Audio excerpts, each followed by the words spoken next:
অনেক দিন পরে আজকে টুনা মাছ রান্না করব। টুনা মাছ আপনার কাছে কেমন লাগে? আমার কাছে কিন্তু দারুণ লাগে। তো হ্যালো এভরিওয়ান, আসসালামু আলাইকুম। যেখান থেকে আমার ভিডিওটি দেখছেন আশা করি আপনারা অনেক ভালো আছেন। তো আলহামদুলিল্লাহ, আল্লাহর রহমতে আমি বেশ ভালো আছি। তো দেখতেই পাচ্ছেন টুনা মাছ। তো টুনা মাছটা কিন্তু একদমই নরম ছিল। তো এই নরম টুনা মাছটা দিয়ে কী করব? তো চিন্তা করতে করতে আসলে মাথায় আসলো যে এটা ভুনাই করব। একদম কাঁচামরিচ আর পেঁয়াজ দিয়ে খুব একদম মানে ঝুরঝুরা ভুনা করব আর কি। তো মাছটা যেহেতু একদমই নরম, তো এই মাছটা দিয়ে একটু ভালো করে যাতে মানে কি রেসিপি করা যায় সেটাই চিন্তা করতেছিলাম। পরবর্তীতে চিন্তা করলাম যে না, এটা মাছের ঝোড়া বোনা করব। এটা আমার কাছে খুবই ভালো লাগে খেতে। তো ফার্স্টেই কিন্তু আমি সুন্দর করে মাছটাকে কেটে কুটে ভালোভাবে ধুয়ে নিয়েছি পরিষ্কার করে। আর এদিকে কিন্তু আমি পেঁয়াজ কুচি আর কাঁচামরিচ সুন্দর করে ফ্রাই প্যানে দিয়ে দিয়েছি। এখন হালকা করে এটাকে ব্রাউন কালার করে ভেজে নেব। তারপরে কিন্তু এখানে অল্প একটু আদা জিরার পেস্ট দিয়ে দিব, আর এটাকেও ভালোভাবে হালকা করে ভেজে নেব যাতে কাঁচা একটা ফ্লেভার না আসে।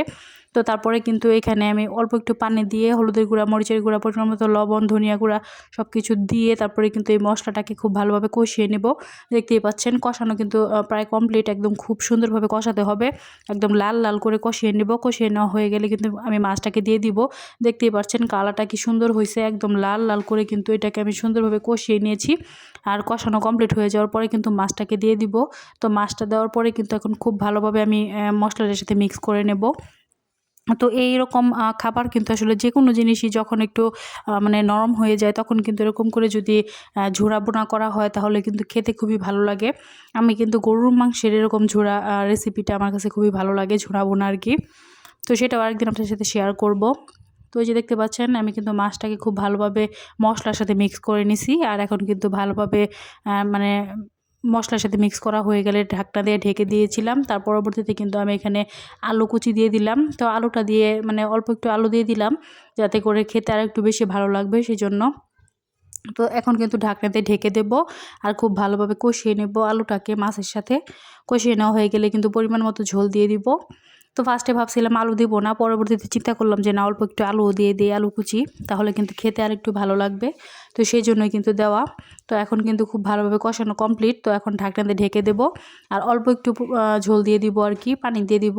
যেহেতু মাছটা আমার অলমোস্ট সিদ্ধ হয়ে গিয়েছে সেজন্য কিন্তু বেশি পানি লাগবে না, অল্প একটু পানি দিলেই কিন্তু মাছটা একদমই কমপ্লিট হয়ে যাবে। দেখতে পাচ্ছেন কালারটা কত সুন্দর হয়েছে। তো এই যে দেখতে পাচ্ছেন পরিমাণ মতো ঝোল দিয়ে দিলাম, এখন ঢাকনা দিয়ে ঢেকে দেবো কিন্তু। আর এই মাছটা কিন্তু রান্না করতে বেশি সময় লাগে না, খুবই মানে কম টাইমের মধ্যে মাছটা রান্না হয়ে যায়। কালারটা অনেক সুন্দর হয় কিন্তু একদম লাল লাল কালার হয়ে যায়। তো এখন কিন্তু খুব ভালোভাবে কিন্তু মিক্স করে নিতেছি। মিক্স করা হয়ে গেলে কিন্তু ঢাকনা দিয়ে ঢেকে দেবো আর 10 থেকে 15 মিনিটের মধ্যেই কিন্তু আমার মাছটা একদম রান্না করা হয়ে যাবে। দেখতেই পাচ্ছেন কি সুন্দর হয়েছে কালারটা, একদম লাল লাল কালার কিন্তু। তো মাথাটা কিন্তু আমি আস্তই রাখছি।